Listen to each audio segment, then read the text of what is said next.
We're just having a look at some of the finer points of this excellent machine. 850cc, does about 30 to 35 to the gallon, and I think our chauffeur is just coming back. You found some. You found some You're duplicate. taking some pictures. Yes, of course. Yeah, it's a great show, this, isn't it?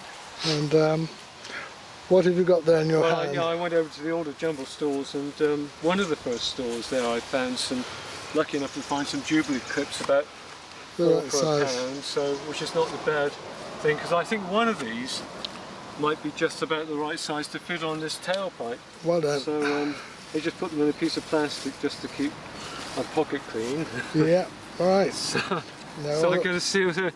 Yeah, so here's the thing really, this bracket, I think it just got nudged further back, and it's quite close to the end of the tailpipe anyway. yeah. And it must have just fallen off. It's going over those speed bumps, going over about 7 speed bumps on the way. Each one shook it up a little bit more. It's probably shaken something else loose which we haven't even discovered. So, Right. so there we are. Well, it looks like, to me, that the biggest one, I have to use the biggest one. Right. So I've got some gloves and things on because it's going to be, might be a bit hot. Those lamps that you're using as direction indicators, I've never seen that style before. That must be very ancient. I took them over to France and Belgium, and she actually bought them in Belgium somewhere, so they're not quite English. No. They're not original, but the car wouldn't have had indicators originally. Oh no, anyway. of course not. No, no. It wouldn't have had these big stop lamps. It just would have had one lamp Central in the one? middle, Yeah. just as like a stop tail lamp, and to illuminate the rego plate. Yeah. And it would have been stuck somewhere in the middle of the car. So these are these don't look modern, but they're but yeah, want something to keep that bracket from falling off. So it's just like a bit of first aid, isn't it? Mm. So well, look at that. It's not bad fit at all. The biggest one. Yeah, fine. I can always use those other ones for something else. It's good value actually. What did you say, 4 for a 4 pound? for a pound. It was 60p each or something like that. Yeah. 4 for a pound. So that's. I just do this in a sort of left-handed sort of way. It doesn't have to be tremendously tight. Otherwise, it'll crush it. Yeah. That'll keep it from happening again. Good. There we are. Well, we're lucky it wasn't any real serious damage, wasn't it? So yes, true.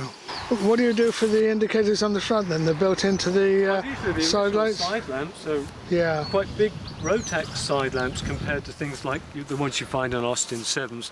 And there's room to put more wires in here and just replace a single filament with a double filament bulb. So they're side lamps as well as indicators. Oh, so they're actually white indicators in the front, are they? Yeah, so they're... Yeah, because that's what the Bonds had, didn't they, way back? Yeah, you can have white indicators on the front, I think. Yeah. These are the original type headlamps. Yeah, you told us about them before. Yeah. But they're now double dipping headlamps because I changed the bulbs in here, you see. Uh-huh. So they had to change the reflectors and the bulbs, but the lamps themselves are the right type thing. You see a little Rotax badge on the top there. Yeah. Did I show you the 1930 RAC badge? And then these are just Singer. Did you find these at Auto Jumbles, or were they on the car when you got it, the other badges? No, didn't have anything here, so it's got little cluster badges on it now. These hydraulic dampers, this was the first year that Singers had hydraulic dampers, so these brackets are original, but they would have been replaced. But the previous year they had these Andre Hartford friction dampers, so this is the first year hydraulic dampers came into. And the first year we have chrome plating instead of nickel plating on I heard you say chrome plating. I thought, well, I haven't seen it a lot. Yeah, so nickel plating is a thing of the 20s, and then the 30s you get chrome plating. That's the original chrome plating there, and on the windscreen surround. But it's wearing a bit thin. Yeah, so they were chrome, those. Yeah, and those side lamps we were just looking at, they would have been chrome plated as well. Right. So it's just kind of worn off. The body here is an aluminium alloy to cut down the weight over an ash frame. Oh, yeah, I didn't remember back in those days. So if you look at you see the wood. It's all just a wood frame thing. Wooden capping on there. Yeah.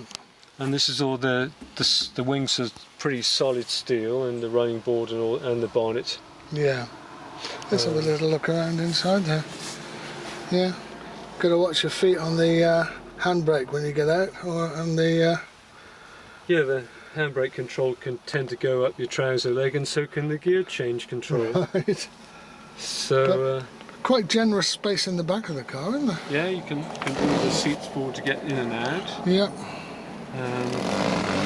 Yeah, and they've got some very nice upholstery.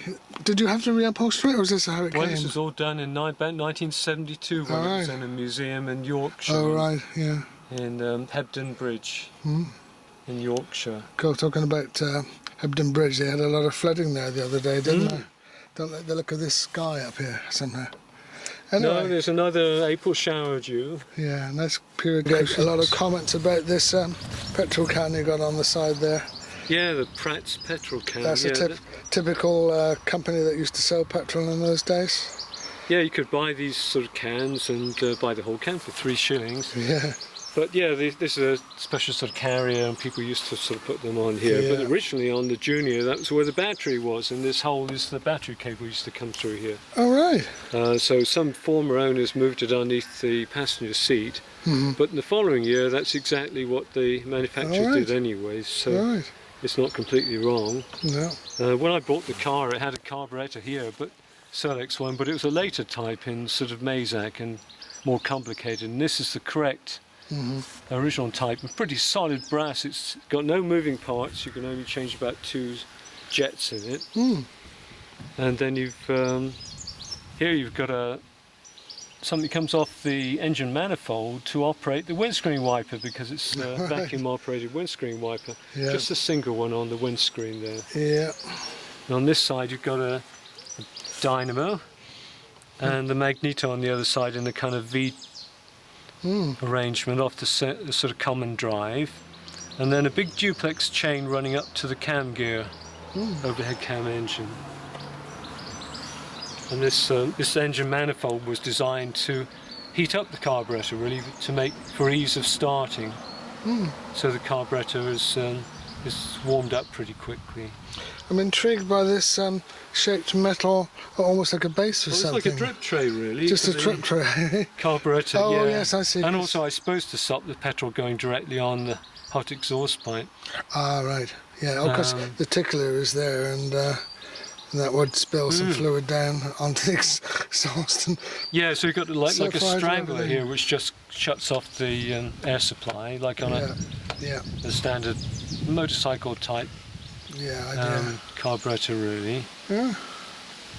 And then have a look at the other side if you like. Okay. And open up the other side and remove the whole bonnet complete if you want. Considering the spare wheel is there, you can still get it most things, can't you? You take most things apart in a few minutes, really, and take the seats out in about 5 minutes, all of them.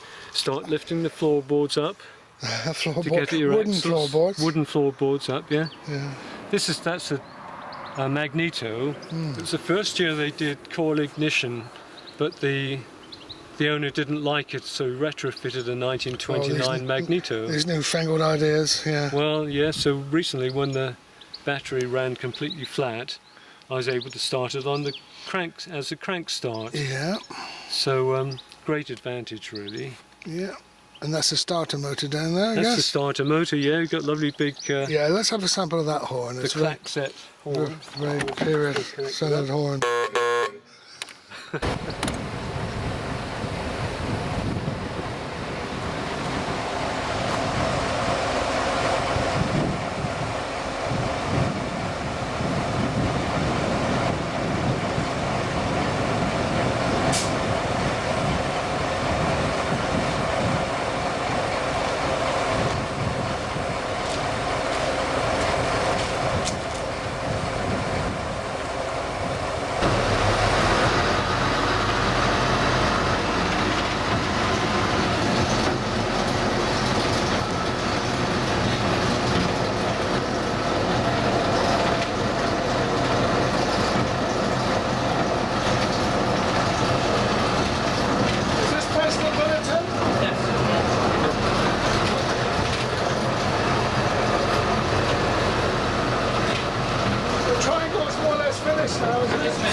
Does the rest of the triangle connect into this bit, or is this a dead end? This is a dead end. Yeah, this is the farthest point of the triangle as such. And the other bit goes alongside the main line, and then there's an inner triangle and the outer triangle, which is the branch.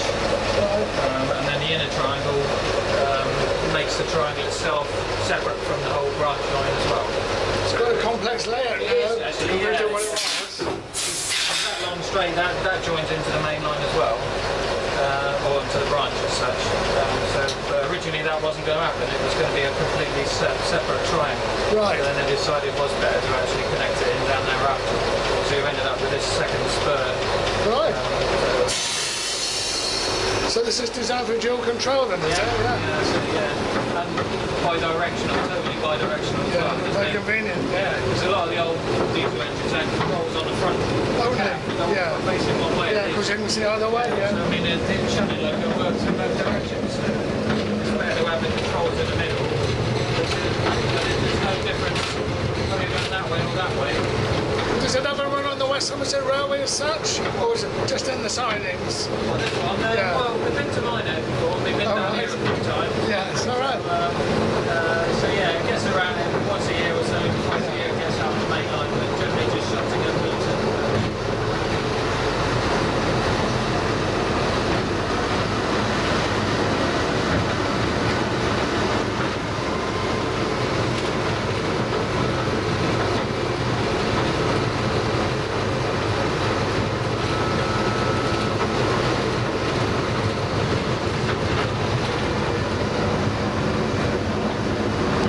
That's the main line, Mark. That's the main line of it.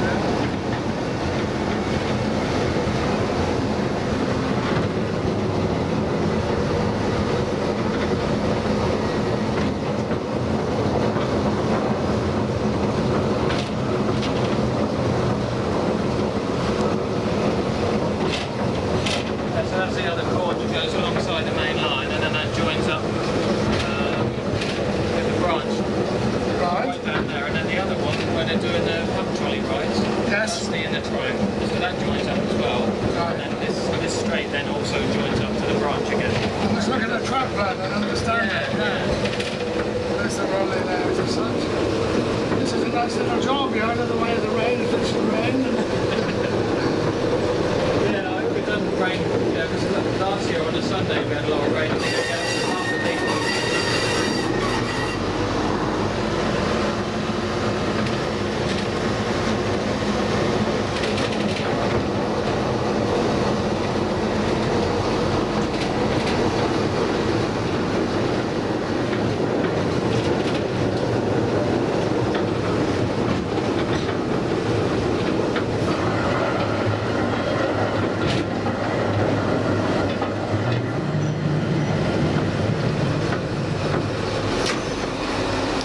Miniature railways running as well. Yeah. That's good.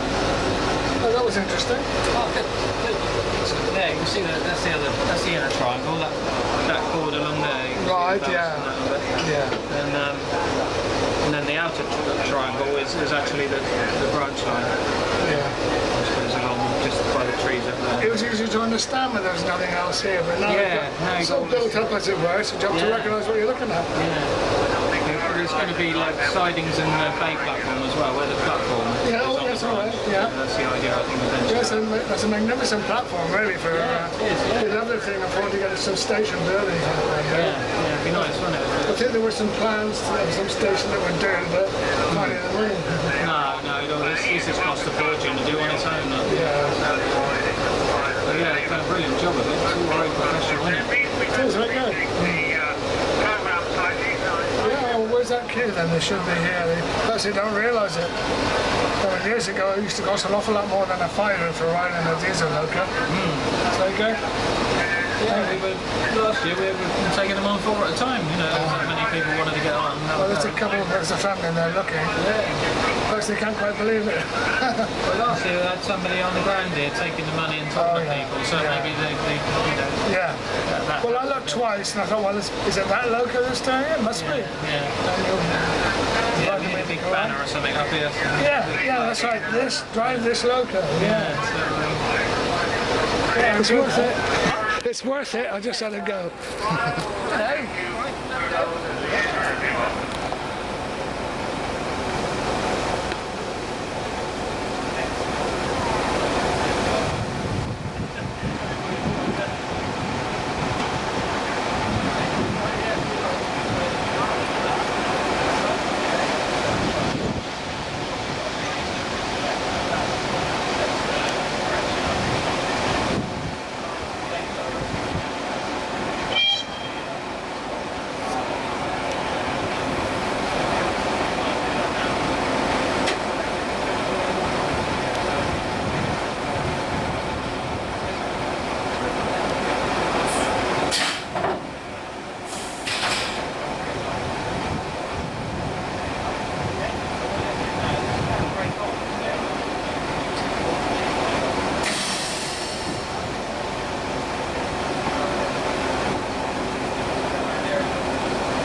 There's a mainline train.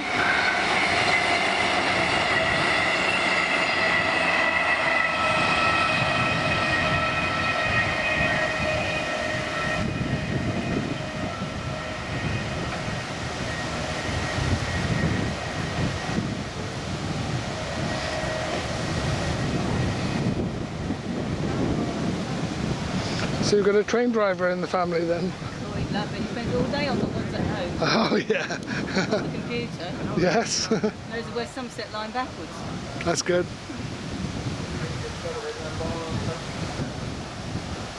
Does he live locally? We're at Wellington. Oh, right, not too far to go. No. We were at Philbrook for a while. So we can actually see the trains going up and down from the back garden. That's nice.